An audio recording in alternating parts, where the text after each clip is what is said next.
name is Guneeta Singh Bhalla, and I am the founder of the 1947 Partition Archive. And our goal is basically to document that time period of the 1940s. So we document people who were impacted by partition, World War II, and of course, independence.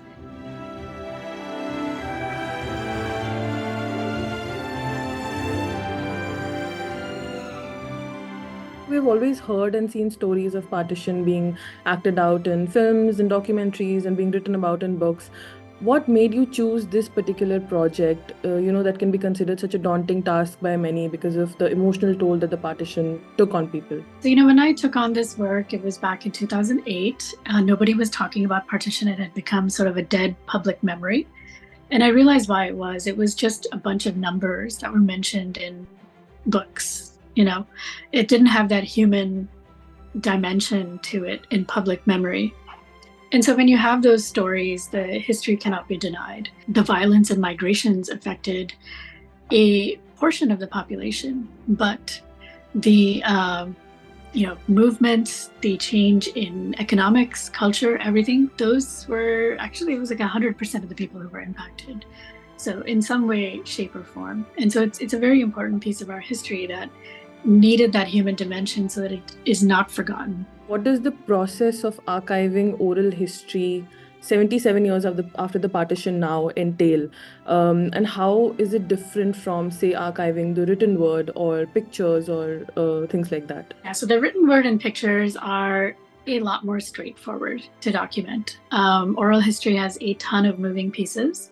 And every oral history interview that's recorded is an epic journey in itself. Say something's being recorded in a remote village.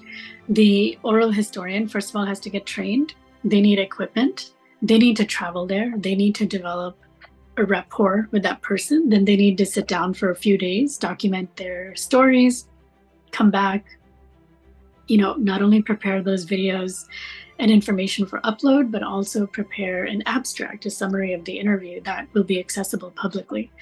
And so all of that work goes into an oral history interview. So have you been approached by, people that are interested in your research or your archives? Hundreds and hundreds all the time. So there's a lot of everything from faculty to students. Students come to our office, faculty come to our office. In the past, we've had programs at Ashoka University and online programs where faculty and students have joined. But also there's documentary filmmakers, Channel 4, BBC, a whole number of other documentary filmmakers have worked with us. The film Pag Milka Bag, we know that they used our publicly available information on our website, the stories, the summaries. Bharat, the film, we know that they also use the publicly available information on our website. I know Amir Khan is coming out with a new film. We have communicated many years ago about doing something together on partition. We haven't officially worked together, but I wonder if that fed into him actually. Maybe he's done research on us. I'm not sure. But we do have so much public information. We have, more than 10,000 summaries available publicly that people can look up. I'm just curious if there is any country or any place in the world from where you've gotten a story where you did not expect. South America, like Peru. Like we didn't know that there were communities in places like in the Caribbean islands, Puerto Rico, in the West Indies. The number of partition witnesses and survivors who moved to these areas. It's absolutely fascinating. It's a global story. What is the importance of archiving history according to you, and how far are we as a country in ensuring that our history is not forgotten as the years go by? It is absolutely critical.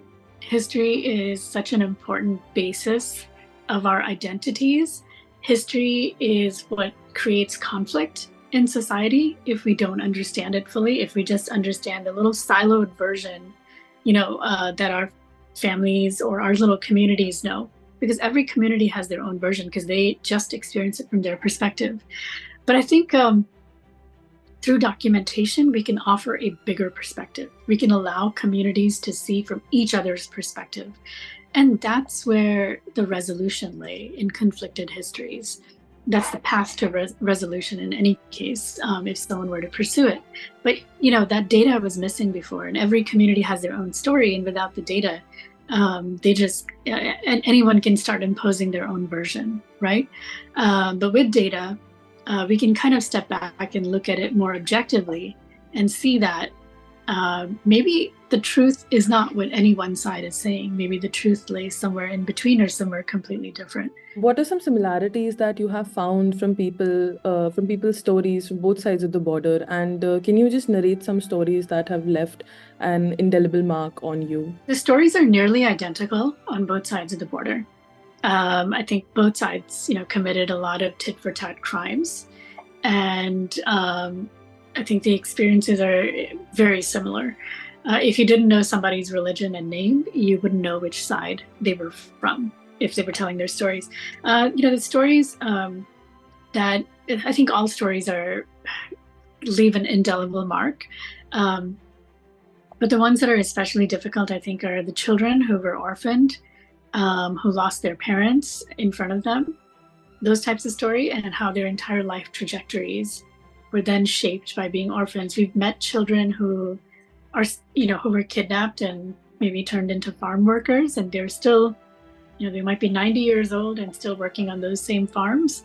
There are children who were adopted into extended relative families, but it seems like all children who were orphaned and were adopted in some way, their adoptive families were expecting them to engage in labor in exchange for being adopted. Even if they were adopted not as a servant, but as like a member of the family, they were expected to do much more labor in the house for not being biological children. So that's a theme we see quite often.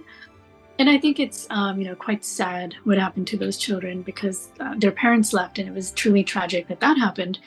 But then their life was not necessarily golden after that. The initial work, oral history work or folk documentation work happened in a feminist context, that it's kind of really defined how people think about partition. But men and women were impacted. We don't know how much sexual violence men experienced, obviously. There isn't much documentation on that, but I would not doubt that it did not happen. But we do, we know that women experienced, there was a lot of kidnappings of women. Women experienced sexual violence. I think men and women had different experiences, but they were very traumatic in very different ways. Last thoughts, because it is Independence Day. So, what is the importance, according to you, of us still talking about partition and keeping those stories alive in our memory and in the written form or in recorded history? First of all, I think they give us an opportunity to understand the other side.